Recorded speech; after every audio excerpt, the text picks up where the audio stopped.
एखाद्या प्रकल्पात जर लोकसहभाग असेल तर विकासात क्रांती घडू शकते।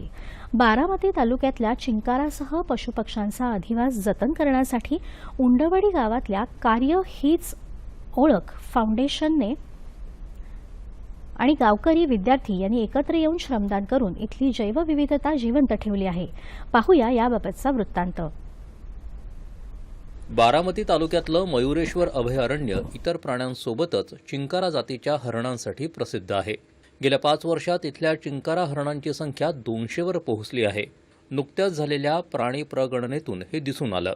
चिंकारा अंगानं नाजूक पण तितकाच चपळ आणि देखणा प्राणी।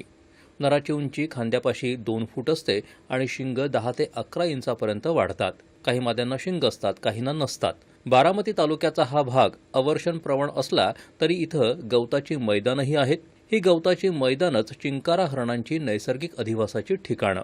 या भागात 250 ते 300 मिलीमीटर पाऊस पडतो। अशा कमी पावसाच्या प्रदेशात चिंकारासह इतर जैवविविधता टिकवण्यासाठी कार्य हीच ओळख फाउंडेशन मोठं काम करत आहे। संस्थेनं उंडवंडी गावच्या माळरानावर श्रमदानाला सुरुवात केली। गावकऱ्यांनी याला चांगला प्रतिसाद दिला।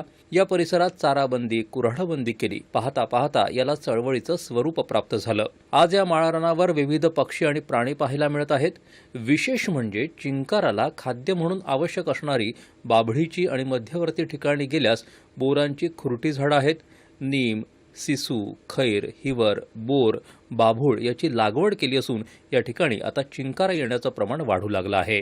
4300 झाडांचं वृक्षारोपण करून आज आपण गेली 4 वर्ष झालं त्याचं पूर्णपणे संगोपन करतोय।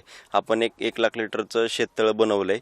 तर अनेक पर्यावरण प्रेमींच्या मदतीनं आपण त्यामध्ये पाणी टाकून हे झाडांना आपण ठिबकच्या सहाय्याने पाणी देतो। आणि या ठिकाणी चिंकाराचा वावर जास्त असतो। ससे तसेच मधमाशांची घरटी वगैरे भरपूर प्रमाणात झालेत। आणि सगळ्यात महत्त्वाचं म्हणजे वारुळांची संख्या। सुरुवातीला आम्ही ज्यावेळेस सर्वे केला होता त्यावेळेस आम्हाला फक्त एकच वारुळ या ठिकाणी आढळून आलतं। आत्ता 34 मोठमोठे वारुळ या ठिकाणी 4 वर्षात तयार झालेले आहेत। चिंकाराबरोबरच इथल्या पक्ष्यांसाठी झाडांचे घर ही संकल्पना राबवून पक्ष्यांच्या आवडीनिवडीनुसार इथे वृक्ष लागवड करण्यात येत आहे। याकरता वन विभागाचंही विशेष सहकार्य लाभत आहे। प्रामुख्याने आम्ही जेव्हा वारंवार तिथं भेटी दिल्या तर असं बघितलेलं आहे की तिथं स्थानिक प्रजातींची वृक्ष लागवड मोठ्या प्रमाणात केलेली आहे। त्याच्यानंतर तिथे जे आपले माळरानावरचे या भागात आढळणारी जे गवत प्रजाती आहेत त्यांच्या संवर्धनासाठी प्रयत्न केलेला आहे। तसेच श्रमदान, गावकऱ्यांचे सहकार्य यांच्या माध्यमातून समीर बनकर यांनी तिथे मोठ्या प्रमाणात जल व मृदा संधारणाकरिता देखील काम केलेलं आहे। तर आपण बघाल तर बारामती या परिसरातील जी माळरानं आहेत ती चिंकारा, मोर, लांडगा, तरस, कोल्हा, त्याच्यानंतर आपल्याकडे आढळणारे वेगवेगळे स्थानिक किंवा माळरानावरील वेगवेगळे पक्षी, स्थलांतरित पक्षी देखील जे मोठ्या प्रमाणात येतात हिवाळ्यात, तर यांच्यासाठी ही जी माळरानं आहेत ती एक खूप मोठा सुरक्षित संरक्षित असा अधिवास आहे। हा जो प्रकल्प आहे झाडांचे घर, ज्यातून एक वन्य प्राण्यांकरता जो सुरक्षित अधिवास निर्माण केला जात आहे तो नक्कीच कौतुकास्पद आहे।